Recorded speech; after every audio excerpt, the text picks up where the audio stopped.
Is it true? You know everything about a person by touching them here? Not everything. I cannot say enough about this movie and your performances. I'm sure you're sick of hearing how great this film is, but congratulations. Thanks Thank very you. much. Who are you looking for? William Shakespeare. There's a quote that I've always loved as it relates to death, and this is the quote. It's death may end a life, but it doesn't end a relationship. And I thought about that throughout this entire movie, and then it got me thinking as actors, when a film is over, when a project is over, does your relationship with it continue? Absolutely. Yeah. I mean, some you don't want to have any relationship with Yeah. again. You're breaking up with it? Yeah. You're like, okay, bye. Bye. See you never.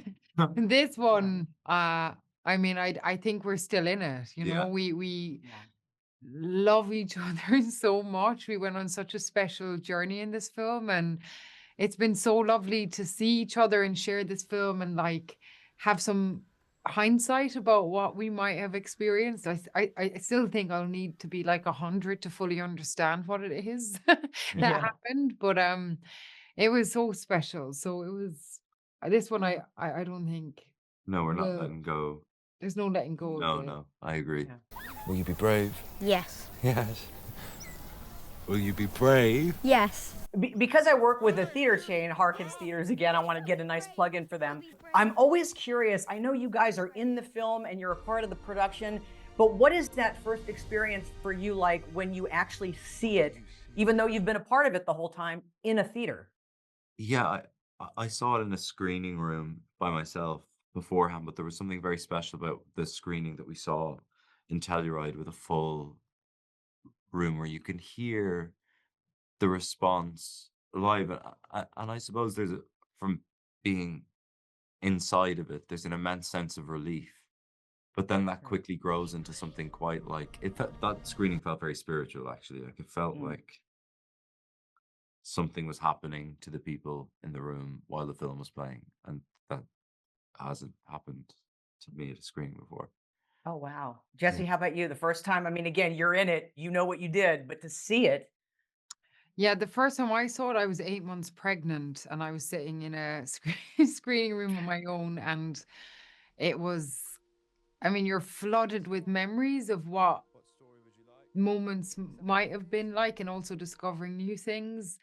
And so that was really emotional. But to sit in an audience and I mean, there's part of it for you which is too much to take in, but you can feel I think what's been so beautiful about this is the it's opened up people to feel whatever they need to totally. feel.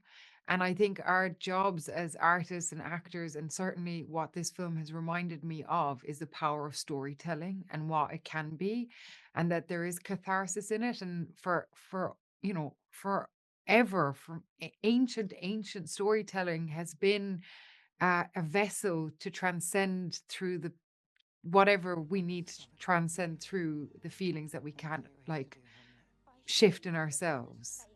And I think this film has done that.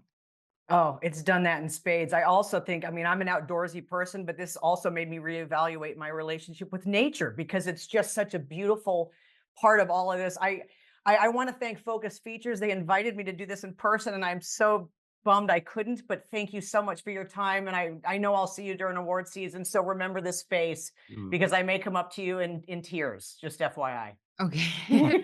Thank you. What do you see? I see you. Chloe, my name is Tara Hitchcock. The last time I Zoomed with you, I was in my Sprinter van for Nomadland. I remember, and I remember your Sprinter van. I remember your last name. I know it's an easy, fortunately for me in this business, it's an Yeah. easy one to remember.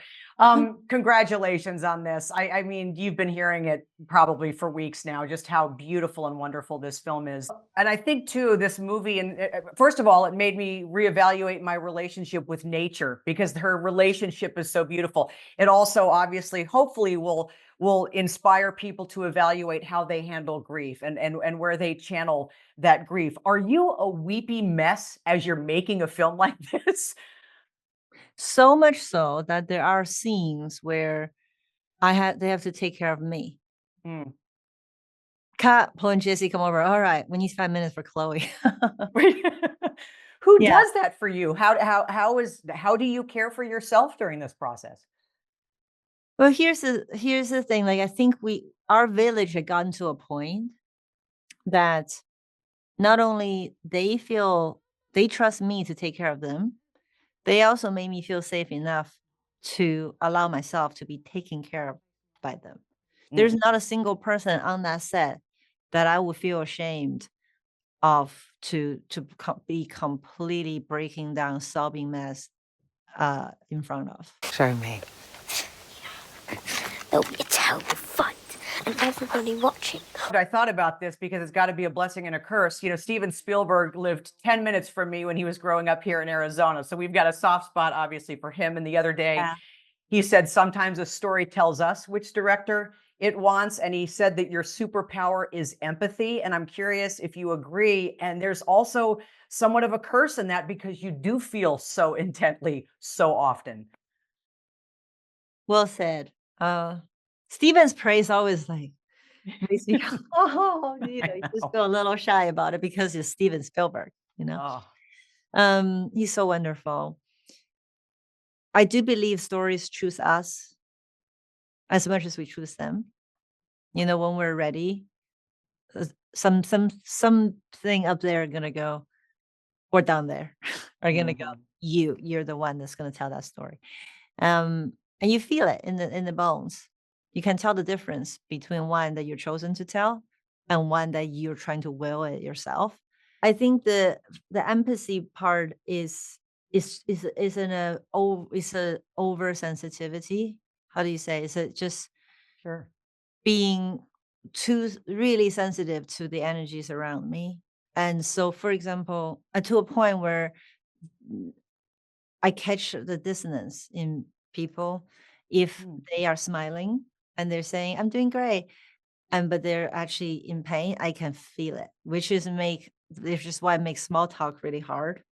I'll bet. Because they're full of it. Really, really hard. And you don't just want to blur out things that they don't want to go to places.